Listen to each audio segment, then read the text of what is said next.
Hey guys, it's Luke Yan, and today I am going to be starting a new reading vlog. Before I get into the video, I just wanted to say that I've been watching all the stuff that's happening in Ukraine, and all the things that are going on there are devastating and heartbreaking, and I just wanted to say that if you are Ukrainian, like myself, or maybe you even live in Ukraine and you're watching this from there, just have some faith, have some hope. We're gonna get through it. You're gonna get through it. We're gonna do this together, and just keep the faith. I know it's hard, but we're gonna do the best we can, together, collectively, and just know that everyone is thinking about you and praying for you. So, just I'll leave you with that. And, you know, if anyone here supports the president of Russia, I'm not even gonna say him by name because I don't want my channel associated with him in any way, shape, or form. Just leave. I'm not gonna tolerate a comment from you. If I see it in my comment section, I'm gonna delete it immediately and block you. So, yeah, I'm not even gonna humor it. So, yeah. Anyway, with that being said, I'm going to start the actual video, but I felt like I needed to say that as a Ukrainian myself and just as like a citizen of the world. I needed to say that and get that out there. So just know that I stand with Ukraine always, forever. So that is that. But as I'm sure you have gleaned from the title, I will be doing a reading vlog for House of Sky and Breath by Sarah J. Maas. This is the second book in the Crescent City series, and it is the sequel to House of Earth and Blood. So I just finished rereading House of Earth and Blood yesterday. I read it in like 3 days. I was kind of just like binging it. I read like 450 pages yesterday or something. It was crazy. But I am super excited now to get into this book. I forgot so much from House of Earth and Blood. I thought I'd be able to just jump into this book, but I was like, let me just reread House of Earth and Blood to be safe. And I was like, okay, yeah, I literally remembered nothing. I remembered like the beginning, the end, and like some stuff in between, but like I barely remembered. Like I was like, I didn't even remember who the culprit was, like in the murder. I forgot so many characters, but I'm going to be talking about the sequel now. So, oh, my battery's about to die. I'm going to try to get through this intro very quickly. It's like not even 8 o'clock right now. I have to go take a practice ACT exam today, so that's going to take at least 3 hours. I have a call later, and then I'm getting my booster shot. So today is kind of full. I'm going to try to get through as much of this book as possible. There are 3 parts to this book, so I'm going to try to read one a day so I can get through this book in 3 days. I think I'll be able to because I got through House of Earth and Blood. They're pretty quick reads, and I love Sarah J. Maas's books, well, most of them, and her books are always very easy and quick to get through, so I believe that I will be able to get through this book in like the next 3 days before I have to go back to school because I'm on February break. So yeah, it's currently Friday, so I have today, Saturday, and Sunday, and I'm really, really excited to get into this book. This video will be completely spoiler-filled. So if you have not read House of Earth and Blood or House of Sky and Breath, I'm going to start spoiling right now, so you can leave. But for the people who have read both of these books, I do want to say that I know how this book ends. So when I got the book, I was kind of just like flipping through it, and I was like, oh, how many pages does this book have? Because Amazon said it only had like 750, and I was like, oh, is it actually shorter than House of Earth and Blood? Because it obviously looks a lot bigger because they used regular paper, whereas for the first book they used like the stupid Bible pages. So I was like, let me just flip through it, and I was like, oh, how many chapters does this book have? And then I saw in the last chapter, like the chapter right before the epilogue, I was like, what the hell? Because I read the line, it was like, hi Bryce Quinlan, my name is Resend. I was like, what? Like my jaw just like fell open. So I know how this book kind of ends, and I know she like ends up in hell or something, because I also like accidentally got spoiled on Twitter. Surprisingly, I'm like not mad about it. Like, I'm not mad that I know. Usually I hate when I spoil myself by accident, and I'm like, oh my god, you're literally an idiot for flipping through the end of the book. But honestly, this just made me a lot more excited for this book, and I am super hyped to get into this book, because I have just heard a lot of things about it, and I feel like I don't know why, I just had this inkling that I'm gonna really, really enjoy it. After A Court of Silver Flames, which I did not like that much, I'm really excited to get another Sarah J. Maas book that I actually think I will like, because I'm not the biggest fan of the ACOTAR series, but I do really like the Crescent City saga. And after rereading the first book, I'm just ready to jump into this sequel, and yeah, it's just gonna be 800 pages of fun. Hopefully. Hopefully I don't hate it, because that would really suck. Like, I really hope I don't feel the same way about this book as I do with A Court of Silver Flames, but that ending has just made me so much more excited for this story. Also, side note, I really don't like this cover. Like, I don't like colors. I think, like, the main image is fine and stuff, and I do really like the crescent moon, but I don't like how, like, washed out it looks. Like, it looks just, like, boring. I love the spine color, so I mean, I guess that's all that matters, and then the back is really cool. I love this shade of blue. I just don't like this gray slate thing that's happening on the front. And I do really like that we don't have Bible pages this time. I'm really excited to get to this book. I don't know when I'm going to actually start it. I'm probably going to start it after my practice ACT exam, and then before I eat lunch and before I have that call at 2 o'clock. And I'm going to try to get through part 1 today. It's like the first 300-ish pages. I feel like I can do it. I have faith and motivation. So, I'm really excited about this. My battery's about to die. I have to go finish getting ready for this ACT exam, but I will update you later once I have gotten through some of House of Sky and Breath. So, it is quite a bit later. I know that the lighting in this video so far has sucked, but earlier this morning, it was so early that the sun hadn't come out, and now the sun is kind of, like, gone. It was really sunny earlier, and I did film a clip earlier, but it was horrible. So, I'm just gonna update now. It's, like, 4:30 something. It's kind of late, but I've had just so much stuff to do today that I haven't really had time to do, like, a proper good update. So, I'm gonna do that now. I don't know exactly how far into the book I am, but I'm probably about like 180 pages into House of Sky and Breath. I only have the dust jacket right now because the actual hardcover is downstairs. But, I do have something that I want to talk about. So, basically the book starts off with some random lady that we have never met before named Sophie, and she is in the Kavala death camps, which we've never heard about either. And basically she is there because she wants to find her brother Emil. Not gonna lie, I read his name as Emily for like 15 chapters until I actually like paid attention and like realized what his actual name was. But she's basically trying to find him, and she's kind of in league with someone named Pippa and someone named Agent Silverbow who works at the death camps. And basically, she ends up being found out. There's someone named the Hind, who we end up finding out is Hypaxia's half-sister, and they tie lead blocks to Sophie's feet and throw her in the Istris River, and she ends up floating to her death. Not floating to her death, sinking to her death. And basically, that's where the prologue is. We jump into chapter 1 with Bryce and Hunt, and they have basically made this pact where they'll wait a long time, where they'll just be platonic and learn more about each other, and just learn to be, like, all domestic and cute before they do anything, like, physical. And the book starts out with them at the Crescent City Ballet to watch Juniper's show, and they're with Ember and Randall, who are Bryce's parents. I really like both of them. I really, really like Ember. She's like, why aren't you two together yet? Because she, like, found out that Jupiter and... I always say Jupiter. Juniper and Fury are together, and there's all that stuff, and it was really funny, and they end up going to a party. Then we cut to Rune, who is, like, getting steamy with some random lady, and then we end up getting introduced to a new character named Cormac, who is the Crown Prince of Adeline, and he's like, you and I are going to get married to Bryce. So basically he and Bryce are going to be wed, and she's like, I don't want to do this, but basically she kind of like Loki has to.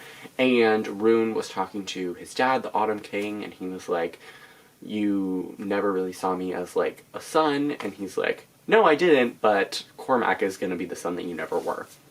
So we have that whole thing happening, and then we had one of my favorite scenes so far in the book, where Bryce was in the Fae archives, and she has a film called Jessica, and they kind of just like talk about some things, and I thought it was just really well written, and I really liked the atmosphere of the Fae Archives. It was really cool, and it reminded me a lot of the gallery in Griffin Antiquities, which was such a cool like vibe, in my opinion. And we talked a little bit about Lahaba, who was like one of my favorite characters in the first book, and we saw Syrinx, who was one of my favorite characters. I mean, he's not really a character, but he's such a cute little like creature, and I love him. Bryce and Hunt end up going back to their apartment, and they find Ethan, who is Connor's brother. Connor is a part of Danica's pack, and he's kind of like bleeding out. And then we switch to Therian, who is fulfilling a job for the River Queen to find Sophie, to find her corpse, and she's like, either you're gonna find Sophie and in turn find Emil, or you're gonna find Emil and in turn find Sophie.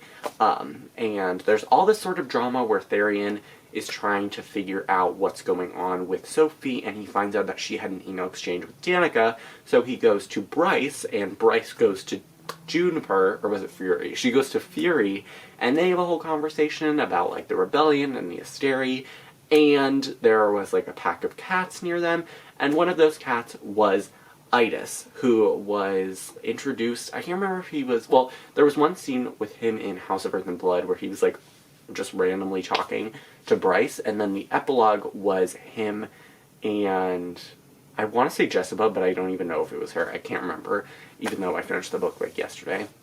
But he was basically like, things are about to get interesting, and all this stuff happens. They're talking to him. He's like the crown prince of the chasm, and which is the 5th level of hell. And then Cormac shows up, and he is Agent Silverbow, which was kind of shocking, and I didn't really expect that, but that was really interesting to me. I'm really liking the book so far. It's kind of slow, but it's just like really easy to read regardless. Oh, I think it's kind of interesting that this book and series is still focusing on Danica when she literally died in like page 100 of the first book. And the first book was like kind of all about her, but now it seems like even the sequel is delving into her and her past. And I also think it's kind of interesting that we just randomly started focusing on Sophie and Pippa and all of them, and Emil, like, they're just random characters. So that's a little bit interesting. I definitely wasn't expecting that, but I'm excited to see where this whole thing goes. It's a kind of a non-traditional mystery, which I really, really like, and I'm just very intrigued to see what happens and how Rhysand ends up tying into all of this, like, by the end of the book. But I'm going to try my best right now to go finish part 1 of the book. I only have about 100 pages left, so I can definitely do that before I have to eat dinner.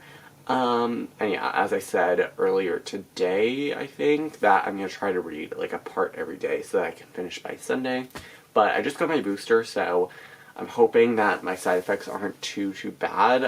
One of my best friends said that it's like pretty bad, so I'm definitely like prepared for that, but maybe I'll just get to read all day or something, so that'll be interesting, and I'm excited to see where this book goes, and I really want to see like just some chill scenes with the characters, and like I wish that we could kind of just get to see Bryce and Hunt together and like with Syrinx, because I feel like they're just really cute, but instead we kind of get scenes with them and Ethan and Rune, which, I mean, I kind of just want to see Bryce and Hunt together being like all domestic and stuff, but I don't know. We'll see what happens with this book and how steamy it actually gets, which I guess I'm interested to see. But yeah, I'm gonna go read the next 100 pages. I don't know if I'm gonna be able to update before the end of the day. I might, but if not, I will see you in the morning. Okay, so it is obviously the next day. I apologize for how rough I'm looking. I'm still in pajamas and I still haven't even made my bed, but I'm definitely gonna get on that. But I woke up at like 7:30, so I've only been awake for like an hour and a half, but I went downstairs and had coffee and ate like a little something. I am not feeling too great after that booster. I definitely feel like a lot of lethargy, and like I feel like the beginnings of a headache, so I just took some Tylenol, but that's not what you're here for. I did mean to update last night, but it was just so dark, and I hate filming when it's dark because it looks so ugly, and then when I'm trying to edit, I like can't figure out lighting. So I know, like 4.5 years into this and I still don't know what I'm doing.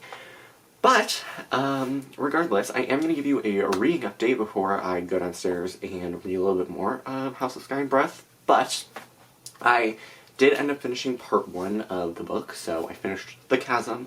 I'm now on to The Abyss, and a lot of stuff happened, so I'm going to try to recap the events, but it's probably going to be horrendous. So again, the book is over there, but I don't have it with me because I do have the ebook as well for my library, so I'm just gonna, like, look through the chapters and scan them a little bit so that I can actually give a proper recap. So, I think where I left off, I was, like, about 180 pages in, and I think I can't... Oh, okay, yeah, so I ended on the chapter where Cormac comes in, and then Idis is like, oh hey, it's Agent Silverbow, and everyone was like, what? And then Adis basically disappears. I hate him, and I don't want to hate him because he's like a cat, and I love cats, and but he's just like an annoying character. But anyway, we basically talk to Silverbow, and Bryce is essentially like, I want to end our engagement eventually, and they kind of strike up a deal. I don't really remember the specifics of it, but I'm sure it'll be recapped later in the book. And there's some other stuff. They're kind of just talking about, like, some nitty-gritty stuff with the mystery, and it's kind of #boring, but it's fine. And then, basically, Bryce and Hunt go to this alleyway, and they, like, almost get it on, but they don't get it on. And they're like, I don't want to wait till the winter solstice anymore, and they're like, okay. And then, basically, some stuff happens with, they're talking about, like, the River Queen and Danica's involvement with Sophie. There's a scene between Ethan and Tharian. I really don't care about either of them, to be quite honest. Bryce ends up, like, knocking down a table or something, and it's like, why would she hide her old college papers in here? So she basically found something of Danica's, and she ends up learning that Danica was looking into Sophie's life and helping her when they were still in college, when they were at Crescent City University. So there's that, and then she's kind of, like, looking through that, and then Cormac and Rune end up playing, like, billiards or something. It's kind of weird. But I guess it was a cool scene. And, oh, I forgot to mention, they find someone, or, like, they learn of someone named Daybright, who was, like, another agent, and then she ends up appearing to Rune, and she's like, hey. And then there's another scene where Tharian and Ethan, I think, are trying to, like, they're going on the river or something, and they're in the Blue Court. So, like, since Ethan is a wolf, Tharian's trying to get Ethan to, like, sniff something out and try to figure out, like, where Sophie is, because they found the lid blocks that her feet were attached to, but not her corpse or anything.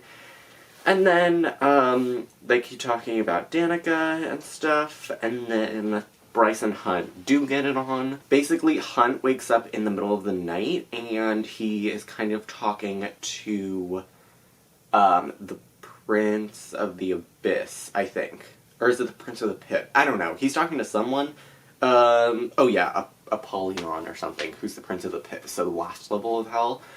And then he's like, I have to protect Bryce, and all that stuff. And then there's some boring stuff with Rune, and then this is when Daybreak shows up, and there's some stuff with Cormac happening, and then Celestina is kind of having a conversation with Hunt, and she's gonna get married to some random guy, I forget his name. Ephraim is his name.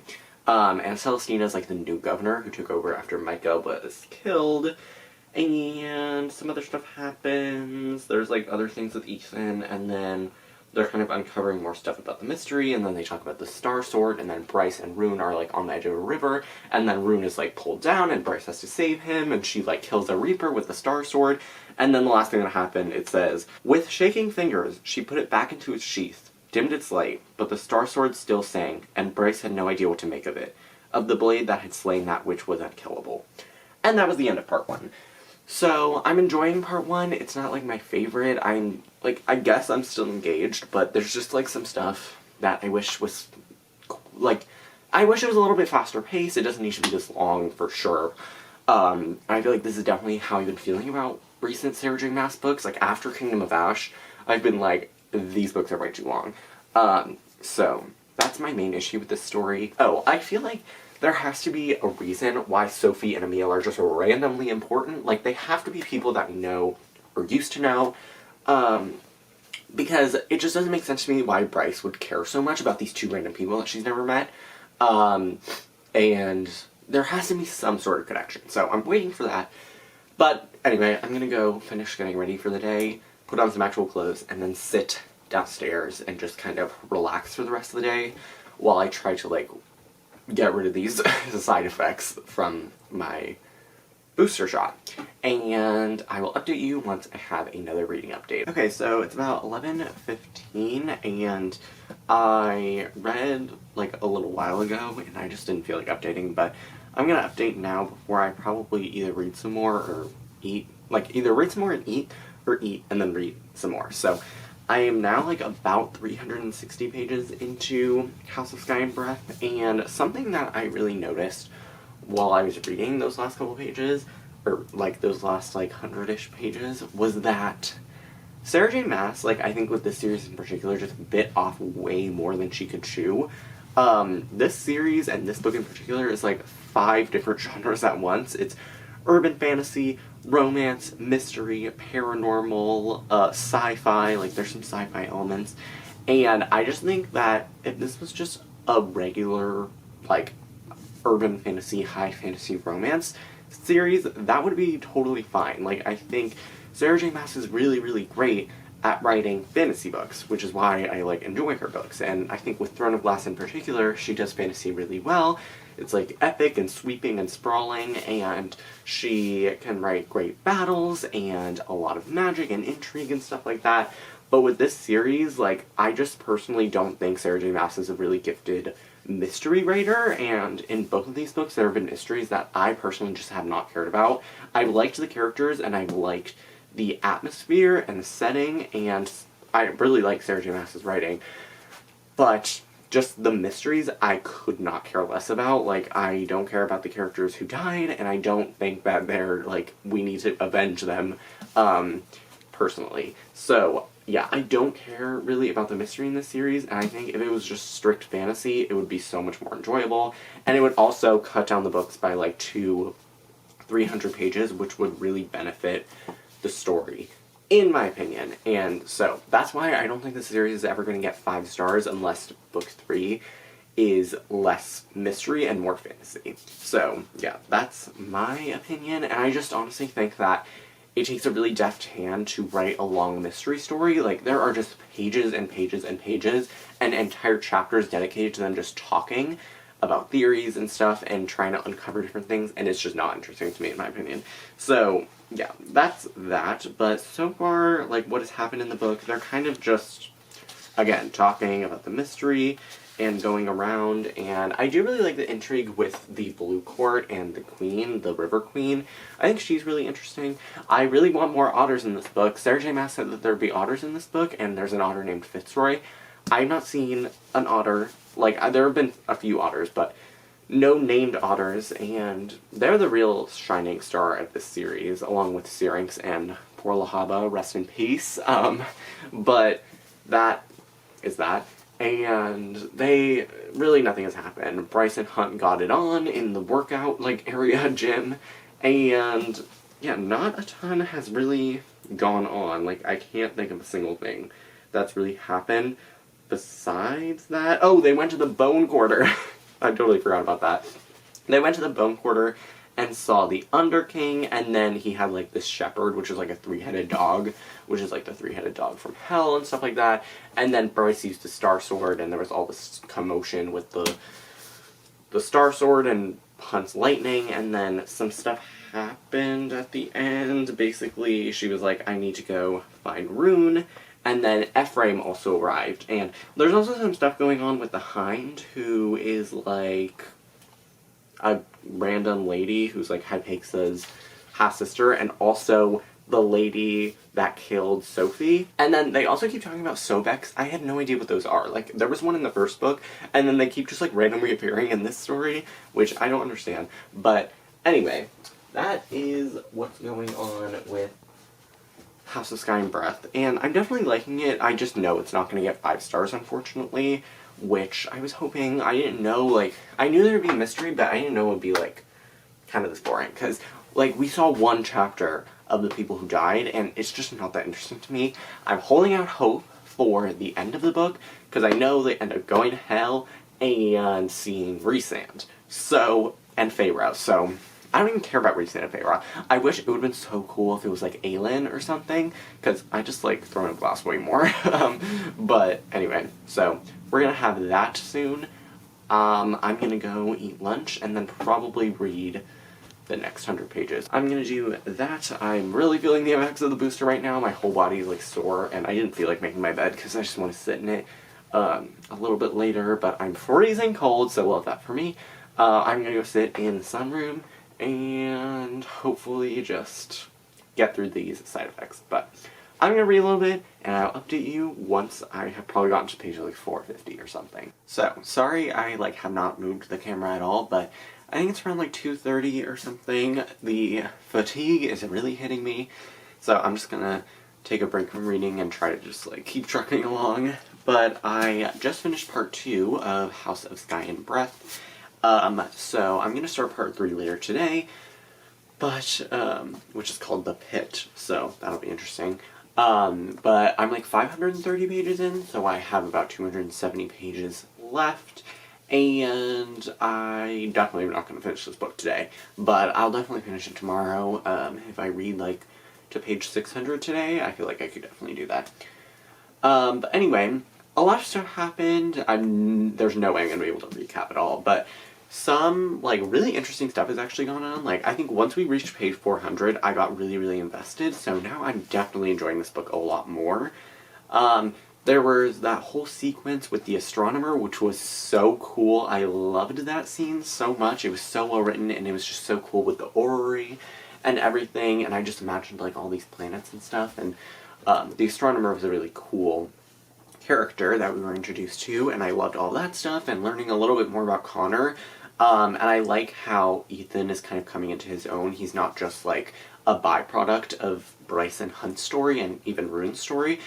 Side note, I don't care about Rune at all. His chapters and scenes are kind of boring to me. I only like his perspective when we're learning about Day, because I think she's a really cool character and figure in the story, in addition to the book. So there's that. Ethan's kind of trying to figure out what's happening, and there are these, people that were in the tanks, and this wolf that, has no name or whatever, and then this random dragon lady, and then Rune is kind of learning a little bit more about the worlds.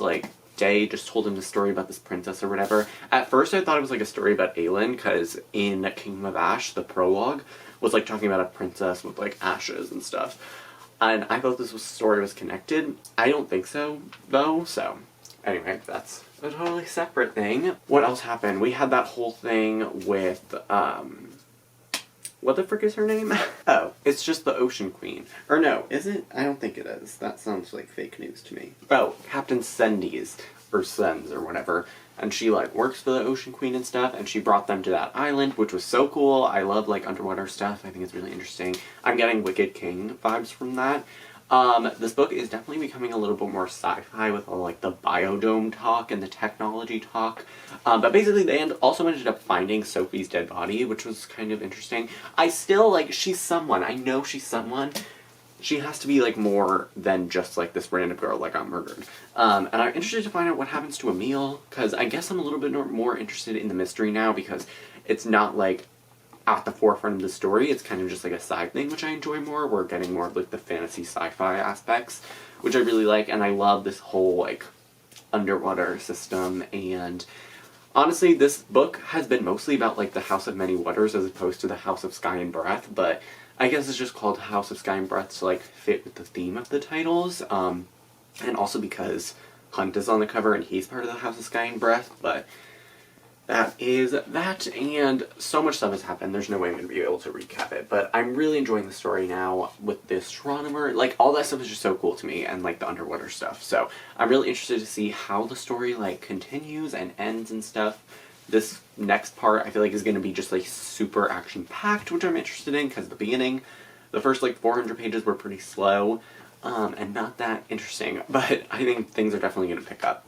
So, I'm really excited for that, and Right now, I kind of just want to, like, relax and maybe drink some tea or something, because I feel like I'm gonna fall asleep at any second. So I am gonna go and relax a little bit, and I'm definitely gonna try to get to page 600 today. I think I'll be able to do that. It's only like 70 pages or something. So I'm gonna do that, and yeah, we'll see if I can get any farther than that. Because tomorrow we are going to, like, a town nearby, just, like, for the day, so I won't have a time to read. I'll be able to read on my phone, but I'm going to try to get through as much as I can today. But I'm just really uncomfortable. My whole body is, like, sore, and I'm, like, just not doing well. So I'm going to go take some more Tylenol, because it's been a while since I've had some, and hope that I can come more awake. So yeah, oh, also, I forgot to mention in the book, there's this whole thing that, like, Bryce and Hunt basically, like, merged their powers and then they were able to teleport, so we'll see what happens with that, but anyway, that's all I want to say. So, hello, so it is the next day. It is, like, 10:20 in the morning. I woke up at, like, 8, so I've just been, like, doing some stuff.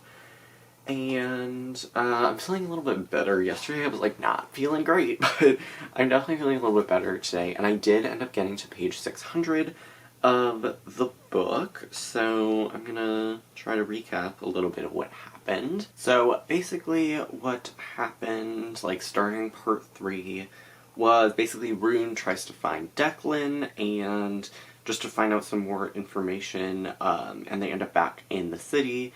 And, there's, like, some stuff about rebels and things. Basically, they end up, like, getting a meal from the Viper Queen and all that sort of stuff. Oh, so Flynn and Ethan basically introduce Rune to the sprites and, like, that dragon creature, and, they find out that it wasn't Pippa actually killing the people to track a meal. It was actually the Viper Queen's, like, cadre. Bryce told the Viper Queen to, like, find him using any means necessary, and essentially what happens is they get to the Viper Queen, they find a meal, they take him, and they basically say that he's gonna be, like, Bryce's adoptive brother, so that people are not, like, coming after him and all that stuff because of his powers. So he's basically going to live with Ember and Randall, who are Bryce's parents, and Bryce and Hunt kind of get into a fight about it. They do end up making up... Oh, so they plan to buy the people from the astronomer, who are, like, the people that were in the tank, and then Hunt goes to see Celestina, and Queen Hypatia ends up showing up at Rune's house, and then Therian reports to the River Queen and tells her about the fleet of ships that the Ocean Queen possesses. And there's this whole thing about, like, a coven or whatever. Ethan agrees to guard Hypatia, but there's all this stuff with, like, necromancer powers that was mentioned that I didn't really care about. And then there's some stuff. They go to the archives. Hunt and Bryce kind of, like, make up and stuff, and then they, you know, get it on again. Oh, the Autumn King comes to Bryce at, like, the archives, which is where she works, and he can sense that she has mated with Hunt, and there's all this stuff. He basically learns that Bryce believes he killed the last Starborn Prince just, like, for the fun of it, you know. And then he basically says that, like, she's his now because she used his, like, family name and stuff, so she is Bryce Adelaide Denon. That's their name. And he basically... There's some stuff that happens, and Hypatia admits that she has, like, visions of the future where witches, like, have a return to power, and then... The last thing that I read was, like, Ethan is basically standing outside, and Bryce looks up to see, like, a scaled wolf sort of jump and attack him. That was a very messy recap, but I, like, barely remembered anything from those last 100 pages. I was reading them when I was, like, not feeling well, so maybe I need to, like, skim them again. But I just wasn't really that interested, to be honest, so I was kind of just, like, trying to get through it. I honestly don't know how I'm feeling about the book. Like, there are some scenes that I, like, really, really like, there are some plot moments that I enjoy, but I don't know, there's just something about this book that I can't really wrap my head around that I'm just not the biggest fan of. I don't know if it's the mystery, I don't know if it's, like, the writing or something, but I feel like it doesn't have the same, like, luster that some of Sarah J Maas's other books have had. Maybe it's like the setting, it just like doesn't really work for me. Maybe that's it, but I still liked Crescent City, the first book. But I don't know, I feel like there's like a lot of the Throne of Glass books, there's like something in them that I still really, really like, even if I didn't like the story. Like Empire of Storms is probably my least favorite Throne of Glass book, but there's still something in that book that I really enjoyed. And I feel like this book, the things that I enjoy are like more few and far between. I don't know if it's because this book is so long, but I feel like Sarah J Maas has kind of just gotten into this, like, not cycle, but she's just gotten into this, like, groove of writing really, really long books, and they don't need to be that long. Like, I'm all for having a long book if it needs to be long, but I think that her books are just long for the sake of being long, and not actually because they need to be that long. I feel like I said the word long 3,000 times. But, so that's, I think, my main issue with the story, and also I just think that her writing has, like, I don't want to say deteriorated, but it's kind of just, like, gone downhill a little bit. Like, I feel like this book definitely felt like it was almost, like, phoned in. And I think she is really including scenes that she enjoys writing, but aren't necessary to the advancement of the story. Like, all the things with Tharian, and even some stuff with Bryson Hunt and Rune, like, they don't need to be there. I think she just had fun writing them, and the scenes go on forever, because it's just characters talking to each other. And I think she enjoys writing that stuff, but, like, she needs to, I think, cut back and really think about what is necessary for the story, and not just, like, what is fun and interesting to write. And also, I just haven't felt as engaged as I have with the first book. Like, as you can tell, that recap was so choppy, because I'm just not that engaged, and I'm not, like, that interested in even paying that much attention. So right now this book is definitely in, like, the 3 zone. I thought it would get, like, a 4 or something, but unless these next 200 pages really pick up, I feel like it'll be like a 3.5, 3.75, which is sad, because I really wanted to like this book. Obviously I liked it if I'm giving it like a 3 stars, but I really wanted to like love this book and enjoy it even more than the first book. Also, I was watching a video from someone else where they talked about this, and I knew that I had heard of the Thunderbird somewhere. I didn't remember that it was actually a part of Native American mythology. And I wonder what the response to that is going to be. Like, since Sarah J Maas is a white woman, should she be including mythology from, like, the indigenous peoples of North America? Like, does she have a right to do that? And all that sort of stuff. So I'm not the person to talk about that, but I feel like that starts an interesting discussion. And also, Crescent City is our world, but like 15,000 years in the future.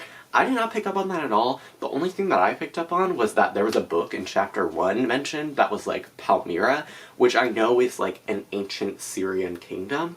But it's spelled like with a Y, not an I. But I don't know if that has anything to do with it, but it's definitely cool that this would be set in our world, just in the far future. Also, people are saying that they think that there's someone in the series that is Amren in the ACOTAR series. So, like, people think Fury might be Amren, and when you look at their pictures side by side, they do look very similar. And so that's interesting.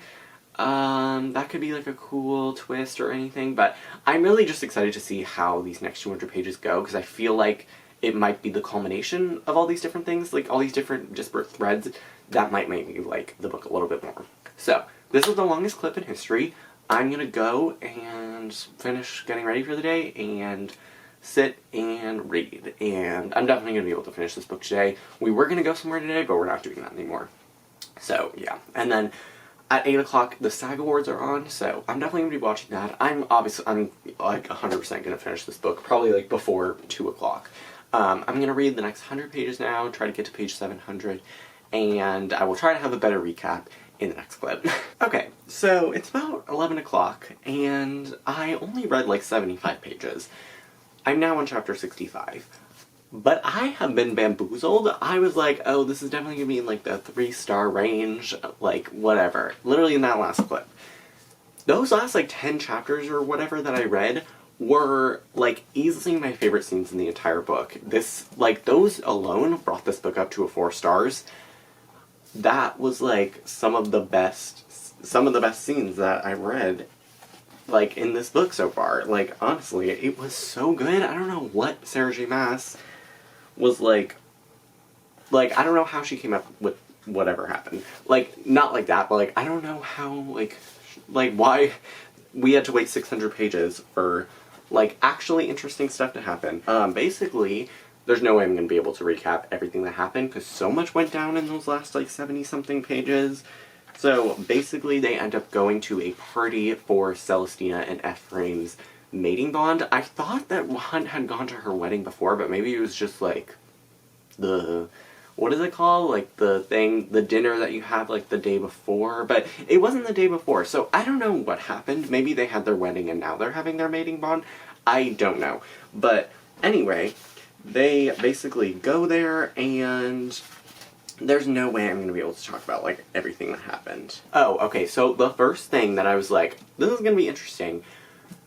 So Bryce, basically, she's wearing a golden mask because it's a mask party, and immediately I was thinking of ACOTAR, because obviously the masquerade party is when Amarantha cursed all of Prythian, or the Spring Court, whatever. And, like, I was like, oh, okay, it's a mask party, that's interesting.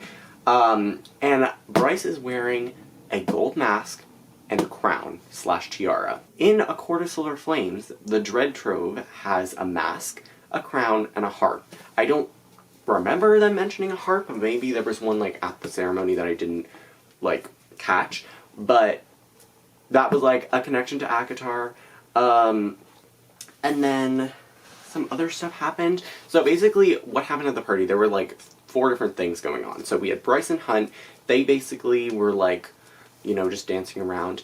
And then they go to this closet to, like, you know, and they end up opening the door, and they see Celestina and Hypaxa. So basically, they were getting married, like, to other people as, like, a sham so that they could stay together, because they knew that it would be, like, forbidden or whatever for them to be together. So Celestina is obviously marrying Ephraim, and Hypaxa is Rune's fiance. And so that was a big twist that I was not expecting, that they're together. But that was definitely very interesting, and, like, again, a twist. And then some stuff happens with Rune and Day. They basically kind of, like, get together a little bit. And there was this whole stuff with, like, the hammer and the hind and the harpy and all that stuff. So there's that. And again, a lot of people have been saying that maybe the horn is the 4th part of the Dread Trove in the ACOTAR series, which I could definitely see. That would make a lot of sense. Or the Star Sword, like, people have been saying that, which I definitely could see happening. And Ethan and Hypaxa are, like, they basically ended up trying to find Connor, but then they end up summoning the Underking by accident, and he wants to talk to Bryce, and he tells her that she has to go to, I forget what it's called. So basically they want Bryce to go to Urd's temple, and she's like, absolutely not. But Ethan says, Connor is safer right now, but if you don't show within an hour, the Underking will throw him and the rest of the pack of devils through the gate immediately. He'll make second light of them all. There was just so much that happened at that party. That was such, like, a cool sequence of chapters, and honestly, I could have read, like, more of that. And yeah, so that was really, really cool. I loved that scene, that sequence. And I don't know how, but in, like, 70-something pages, Sarah J. Maas just, like, bumped up my rating for this book. So I think if we had honestly, cut the first 600 pages in half, and then, like, I'm assuming that these next 200 pages are going to be great, that would be a great book. That would be, like, you know, 500 pages, like, that would be totally fine. So yeah, that party scene, that was, like, so good, and I'm really wondering if we're going to see a harp at some point in the book. So, that's that. Oh, well, there is the harpy, but I don't think that's related. Anyway, so, yeah, that was, like, my brain is, like, jumbled now. I'm, like, really wondering how things are going to connect to ACOTAR even more. Oh, and then there was that whole thing with Apollyon, the Prince of the Pit. He showed up to Bryce again. It's this whole thing. So, there's a lot of stuff happening, and I'm really excited to read the next, like, 130 pages, 120 pages. So, yeah, I am going to maybe read a little bit more, and see what happens in the rest of the book. Okay, so it's like close to 1:30 and I just finished House of Sky and Breath by Sarah J. Maas. What the hell? So obviously, like I said in the beginning of this video, I knew this book was going to end with Bryce meeting Rhysand and Feyre and the rest of the Inner Circle. But so much crap happened in the last 100 pages of this book that I did not see coming, that I was not expecting, and oh my freaking god, like, that was just so crazy. What a whirlwind, to be honest. But I'm gonna do my best to recap what happened. So, basically, they find out that Sophie's arm, the tattoo on Sophie's arm, relates back to, like, the numbering system in the Fae archives that are in something called the Crystal Palace. So they make a plan to go into the Crystal Palace and figure out what they can about Sophie. Bryce and Rune and Hunt end up going in, and Bryce goes in to find out that the Asteri are actually like travelers from other worlds, so they go from world to world and kind of feed on the power within each world. They feed on the power of the people that experience the drop. Hell is not actually like hell, it's just another planet that they conquered and then left. And they conquered Midgard, which I'm pretty much convinced is Earth, because Midgard means Earth in Norse mythology. And that's just so crazy, and basically, all this sort of stuff happens. Bryce ends up transporting herself. She thinks she's in hell, but she's obviously not. She's in, like, Valeris or whatever. I don't think that Fury and Amren are the same person, but Bryce did say that Amren looked a lot like Fury, so I think they are definitely related. She said that Rhysand looked a lot like Rune. She actually thought he was Rune, so there's definitely gonna be something with that. And then actually before that chapter, we find out the last line from Hunt is that, like, he knew nothing at all. So I'm pretty much convinced that Rigelus ended up taking away his memories. Also, Cormac ended up dying, and we found out that the Alpha that Ethan has been interacting with is a Fendir heir. We find that out from Sabine. And just all this crazy stuff happened in the last 100 pages, and Bryce is now in Valeris, and then the book ends with the epilogue where the Alpha opens her eyes and she's awake, and the Fendir heir has, like, risen. So, oh my god, so many connections. Also, they mentioned, like, Shifter Fae, which I think are connected as well to the Throne of Glass series. And there's all this stuff connected to the Throne of Glass series. Like, I feel like that story that Daybright was telling, that Lydia was telling Rune, has to do with Aelin. I don't know why, but I just have that feeling. And, like, because it's talking about a warrior, and that could be, like, Rowan. And there's just all this stuff. We know that Throne of Glass and Crescent City and ACOTAR are all related, because at the end of Kingdom of Ash, Aelin passed through all of the worlds. So I have a feeling that this is Sarah J. Maas's, like, kind of foray into actually formally connecting all three series, which I'm totally about. I love that idea. That would be so cool if we really got to see all of them actually be connected. But yeah, that was a freaking whirlwind. This book is definitely getting 4 stars. I think it's... if we had just made the first 600 pages, like, at least half the length, this book could have been at most 500 pages, which I think would have strengthened it so much. I think the last 200 pages of this book were great. Like, the page 600 to 700 was like 4.5 stars. Page 700 to 800 was 5 stars.